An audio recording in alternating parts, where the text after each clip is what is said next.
Assalamualaikum warahmatullahi wabarakatuh. Pada kesempatan kali ini saya ingin menjelaskan beberapa konsep pemahaman tentang penyusunan sebuah pembelajaran dengan pendekatan understanding by design. Oke guys, mari kita simak bersama apa sih atau bagaimana sih pembelajaran yang berbasis dengan understanding by design. Pembelajaran Understanding by Design atau sering kali disingkat dengan UBD adalah suatu pendekatan pembelajaran yang berfokus pada hasil belajar yang diinginkan atau tujuan pembelajaran yang jelas. Alih-alih memulai dengan materi pembelajaran atau materi pelajaran, UBD ini memulai dengan merancang penilaian terlebih dahulu atau seringkali disebut dengan assessment. Lalu kemudian kegiatan pembelajaran dirancang yang nantinya akan membawa siswa ke tujuan pembelajaran tersebut. Konsep ini seringkali juga disebut dengan backward design atau perancangan mundur. Berikut adalah alur dalam pembelajaran understanding by design.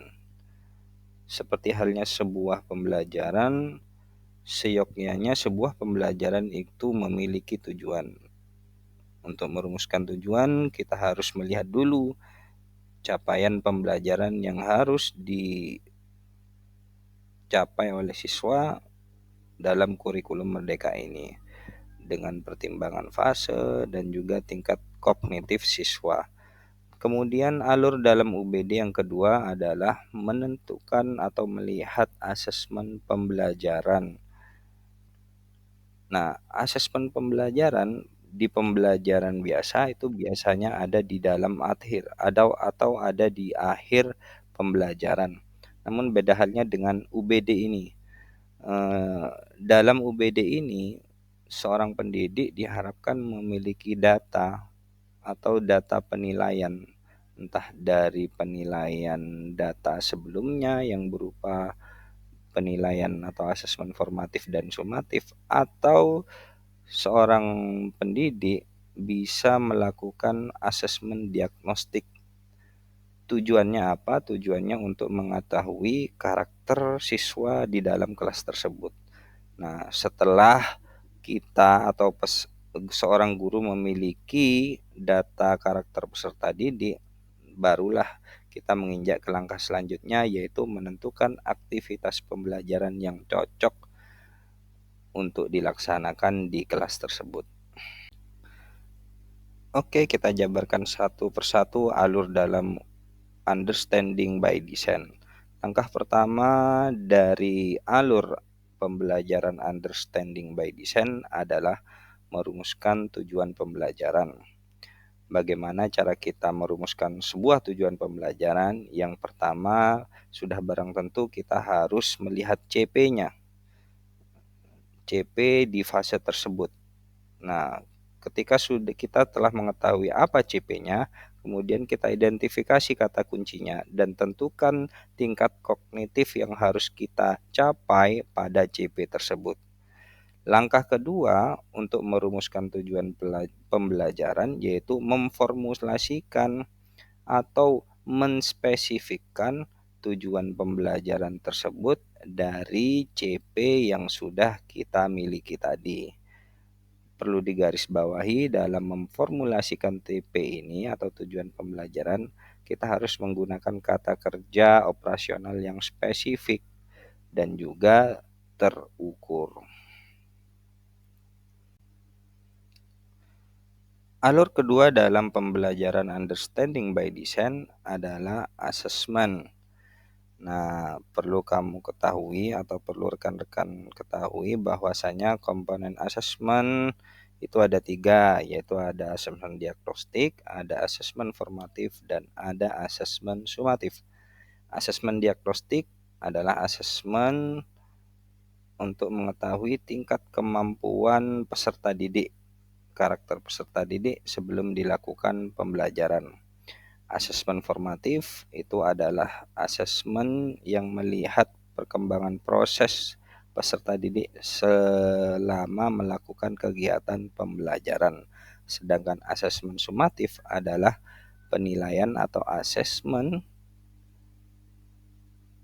untuk mengukur pencapaian dari sebuah tujuan pembelajaran. Biasanya asesmen sumatif ini ada di akhir pembelajaran. Langkah terakhir dalam menyusun sebuah pembelajaran understanding by design yaitu adalah menyusun aktivitas pembelajaran. Ada beberapa hal yang harus dipertimbangkan dalam menyusun aktivitas pembelajaran, yaitu setidaknya seorang pendidik harus mempertimbangkan adanya pembelajaran berdiferensiasi.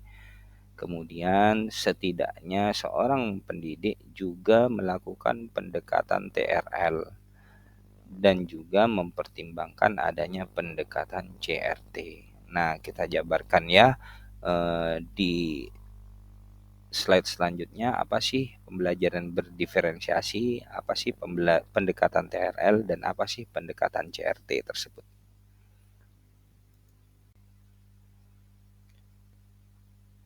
Nah, kita jabarkan bersama-sama apa sih pembelajaran berdiferensiasi itu. Jadi pembelajaran berdiferensiasi adalah pendekatan pembelajaran yang fleksibel, di mana guru diharuskan menyesuaikan pengajaran yang diciptakan untuk memenuhi kebutuhan minat, gaya belajar, dan kesiapan belajar setiap siswa.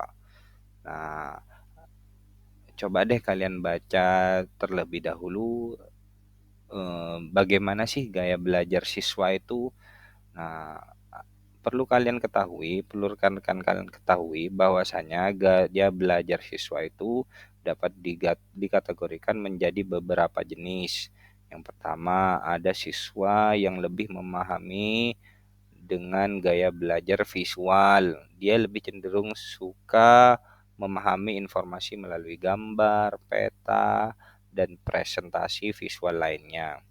Kemudian ada siswa juga yang kadang lebih cenderung suka dengan auditori, belajar melalui suara seperti mendengarkan diskusi kelompok atau mendengarkan rekaman audio. Ada juga yang lebih senang belajar dengan gaya kinestetik, yaitu mereka biasanya lebih senang dengan melakukan pengalaman langsung seperti eksperimen, praktik, atau aktivitas fisik. Nah, bagaimana? Sudah jelas bagaimana cara menentukan atau cara membuat pembelajaran berdiferensiasi? Jikalau rekan-rekan guru sudah selesai atau sudah mengetahui gaya belajar siswa, rekan-rekan guru bisa melakukan atau mencari letak diferensiasinya dalam pembelajaran.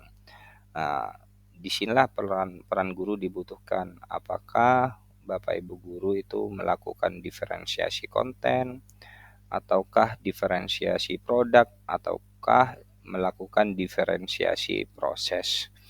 Nah, apa sih diferensiasi konten, apa sih diferensiasi produk, dan apa sih diferensiasi proses? Baik, mari kita simak penjelasannya ya. Jadi diferensiasi pembelajaran.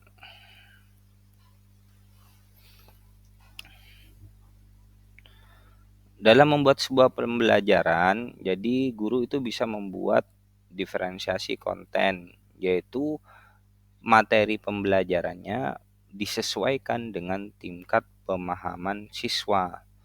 Jadi materinya bertahap.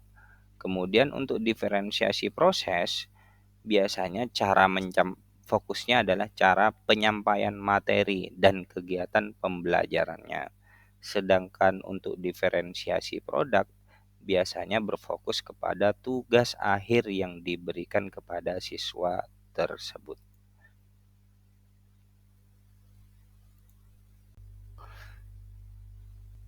Nah, dalam menentukan sebuah alur pembelajaran atau aktivitas belajar dalam UBD, seyogyanya seorang guru juga harus melakukan atau mempertimbangkan pendekatan teaching at the right level.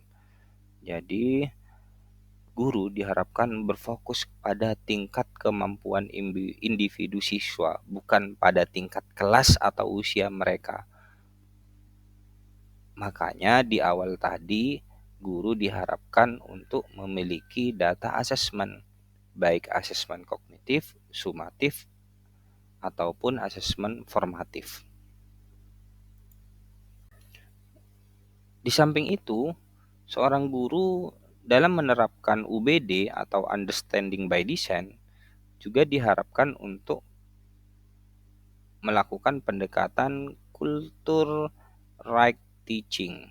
Apa sih itu? Jadi pendekatan ini adalah berfokus pada penempatan budaya siswa sebagai pusat dalam proses belajar mengajar. Intinya, dalam pendekatan CRT ini, seorang guru harus memahami bahwa siswa itu memiliki latar belakang budaya yang berbeda-beda. Nah, kira-kira begini peta konsep dalam pembelajaran kita hari ini. Jadi, dalam pembelajaran Understanding by Design, itu diawali dengan tujuan pembelajaran, kemudian diteruskan dengan melakukan atau melihat asesmen pembelajaran. Asesmen itu bisa diagnostik atau asesmen sumatif serta asesmen formatif. Nah, kemudian tidak lupa tengok siswa dan materi pembelajarannya.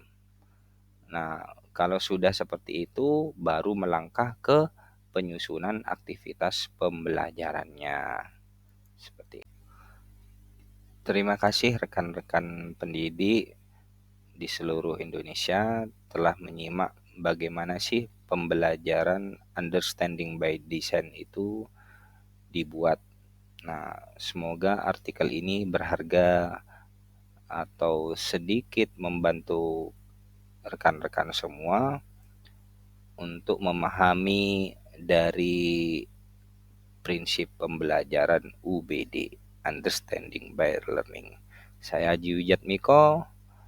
Terima kasih. Assalamualaikum warahmatullahi wabarakatuh.